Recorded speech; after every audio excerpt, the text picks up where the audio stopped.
нас никто не хочет, хотят наши земли, понимаешь? Это мы знаем.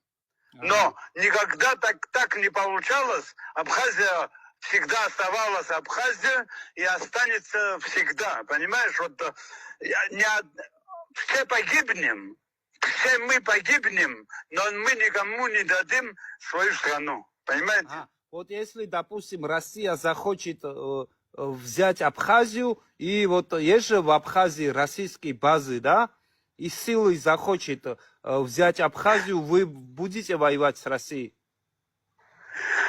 А вот знаете что, мы бы не хотели бы с Россией воевать, Россия огромная страна, но если мы начнем воевать, весь Северный Кавказ тоже поднимется, понимаешь? Они говорят, что... Весь Северный Кавказ говорят, тоже шум Польша... поднимет, а вот Россия прекрасно знает, что так произойдет.